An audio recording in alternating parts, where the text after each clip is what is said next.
देखिए कितनी सॉफ्ट और गुई पुडिंग बनी है हमारी, एकदम परफेक्ट है। आज मैं आपके लिए एक बिल्कुल नए तरह की व्रत में खाए जाने वाली खीरे की पुडिंग की रेसिपी लाई हूँ। हेलो एवरीवन, मैं शिवांगी, स्वागत है आप सबका मेरे चैनल में एक बार फिर से। चलिए शुरू करते हैं। हमें चाहिए एक खीरा, वजन से करीब 100 ग्राम है, 400 ml दूध, ग्रीन फूड कलर, 1/4 कप काजू, 1/4 कप साबुदाना, 2 to 3 टेबलस्पून देसी घी और 1 टीस्पून इलायची पाउडर। सबसे पहले हम काजू और साबुदाना को एक साथ पीसकर फाइन पाउडर तैयार कर लेंगे। क्योंकि इसमें साबुदाना है, ये एकदम फाइन नहीं पिसता, पर कोशिश कीजिए कि आप जितना बारीक पीस सकते हैं। ये देखिए मैंने इन्हें पीस लिया है।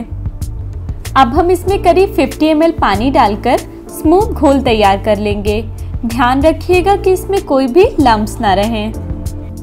लीजिए ये तो हो गया। अब आ जाते हैं खीरे पर। खीरे को हमें ग्रेट करना है, जिसके लिए मैं फाइन ग्रेटर का यूज़ कर रही हूँ। इससे ये एकदम महीन हो जाएंगे और फिर जब हम इन्हें पकाएंगे तो आसानी से गल जाएंगे। फिर हम एक स्ट्रेनर लेंगे और खीरे को उसके ऊपर डालेंगे और फिर एक दूसरे स्ट्रेनर की हेल्प से निचोड़कर इसका सारा पानी अलग कर लेंगे।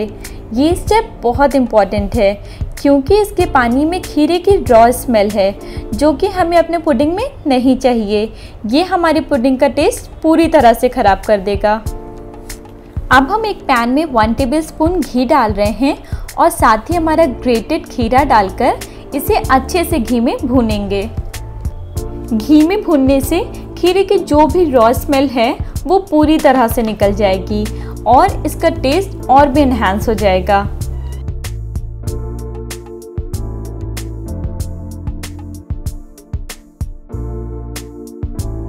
ये देखिए, इसे भूनते हुए हमें करीब 2 मिनट हो गए हैं। इसमें अब घी की बहुत अच्छी सी खुशबू आने लगी है।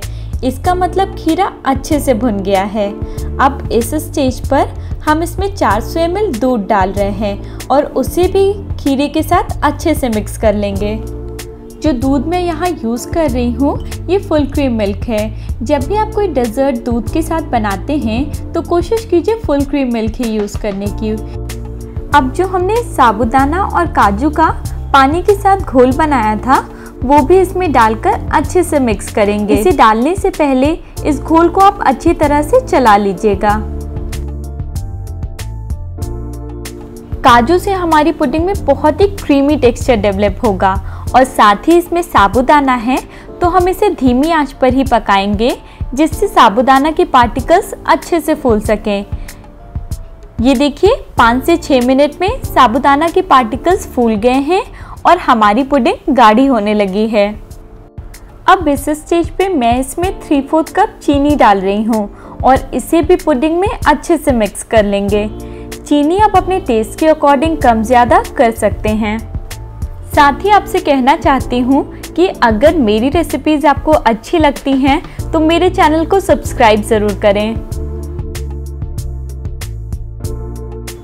इसके लुक को और भी अट्रैक्टिव बनाने के लिए मैं इसमें 10 drops of green food colour add कर रही हूँ। ये ऑप्शनल है, अगर आप नहीं डालना चाहते तो स्किप कर दीजिए। इससे टेस्ट में कोई भी फर्क नहीं पड़ेगा। खीरा आपको अपनी डाइट में ज़रूर ऐड करना चाहिए क्योंकि खीरे में कैलोरीज कम होती हैं और विटामिन्स और मिनरल्स अच्छी मात्रा में होते हैं। साबुदाना ब्लड प्रेशर कंट्रोल में रखता है। काजू हमें एनर्जी प्रोवाइड करता है, इसलिए ये पुडिंग आपकी फैमिली और बच्चों के लिए हेल्दी भी है। और वैसे भी इसके लुक को देखकर बच्चे तो इसे मांग कर खाएंगे। अब मैं इसमें खुशबू के लिए 1 टीस्पून इलायची पाउडर डाल रही हूँ। अगर आप ये पुडिंग व्रत के लिए नहीं बना रहे हैं तो 1 टीस्पून वनीला एसेंस भी डाल सकते हैं। इससे पुडिंग में बहुत ही अच्छी खुशबू और फ्लेवर डेवलप होगा। देखिए हमारी पुडिंग काफ़ी गाढ़ी हो गई है और अब इस स्टेज पर हम इसमें 2 टेबलस्पून घी डालेंगे। एक बार में 1 टेबलस्पून ही घी डालेंगे और जब पुडिंग घी अब्सॉर्ब कर लेगी तब दूसरा टेबलस्पून घी डालेंगे। घी से हमारी पुडिंग में शाइन भी आएगी और साथ ही टेस्ट भी एनहांस होगा। हमारी पुडिंग ऑलमोस्ट तैयार है, बस 1 मिनट और इसे पकाएंगे और ये देखिए ये पूरा एक साथ इकट्ठा हो रहा है और पैन छोड़ने लगा है। इस स्टेज पर हम गैस बंद कर देंगे और पुडिंग को बाहर निकाल लेंगे। पुडिंग को सेट करने के लिए मैं यहाँ इन बोल्स का यूज़ कर रही हूँ। आप चाहें तो अपने मन चाहे मोल्ड में सेट कर सकते हैं। बोल्स को हम घी से अच्छी तरह से ग्रीस कर लेंगे, जिससे कि जब हम पुडिंग डीमोल्ड करेंगे तो वो आसानी से निकल आएंगे।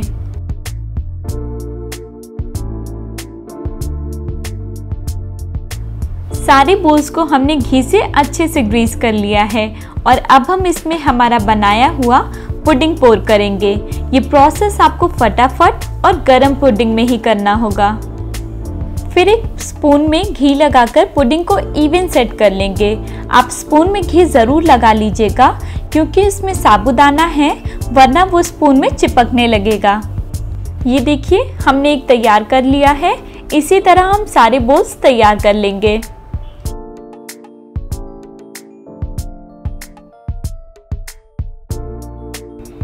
ये देखिए हमने इन्हें करीब 15 मिनट तक रूम टेम्परेचर पर ठंडा कर लिया है। अब मैं इन्हें क्लिंग रैप से ढककर फ्रिज में ओवरनाइट सेट होने के लिए रख दूंगी। अगर आपके पास क्लिंग रैप नहीं है तो किसी भी बर्तन या ढक्कन से ढक सकते हैं। ध्यान रखिएगा हमें इन्हें फ्रिज में रखना है सेट होने के लिए, फ्रीजर में नहीं।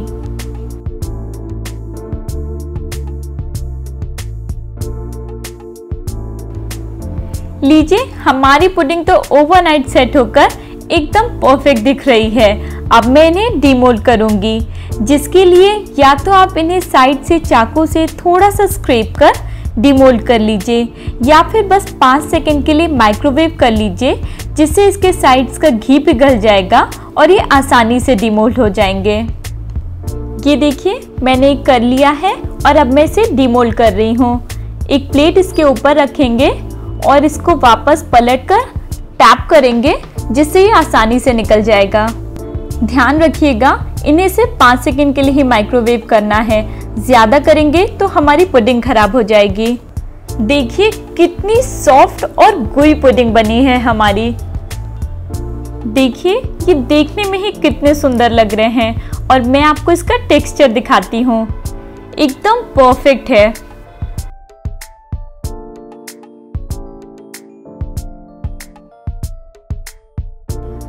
अब मैंने यहाँ डेसिकेटेड कोकोनट लिया है, यानी कि गरी का बुरादा। ये आपको मार्केट में आसानी से मिल जाएगा। इसमें हम पुडिंग को अच्छी तरह से कोट कर लेंगे। इससे पुडिंग का फ्लेवर और लुक दोनों ही एनहांस हो जाएंगे।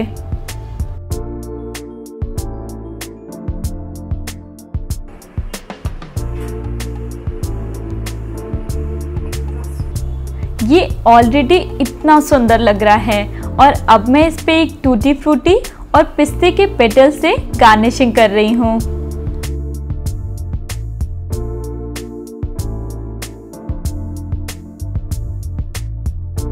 मेरे पास कुछ कलरफुल और सिल्वर स्प्रिंकलर्स हैं, वो भी डाल रही हूँ। ये देखिए कितना सुंदर लग रहा है हमारा पुडिंग। इसे देखकर कोई भी नहीं कह सकता है कि ये ब्यूटीफुल डेजर्ट व्रत में भी खाया जा सकता है। इस नवरात्रि आप इस रेसिपी को ज़रूर बनाकर ट्राई कीजिए और अपनी फैमिली के साथ एंजॉय कीजिए। आई एम श्योर ये आपकी फैमिली को बहुत पसंद आएगी। अगर ये रेसिपी आपको अच्छी लगी है तो इस वीडियो को लाइक और शेयर कीजिए और मेरे चैनल को सब्सक्राइब करना मत भूलिएगा। नोटिफिकेशन बेल ज़रूर दबाइएगा, जिससे मेरे आने वाले वीडियोस आपको सबसे पहले मिल सकें। तो चलिए मिलते हैं अगली रेसिपी वीडियो में। तब तक के लिए थैंक यू, बाय बाय।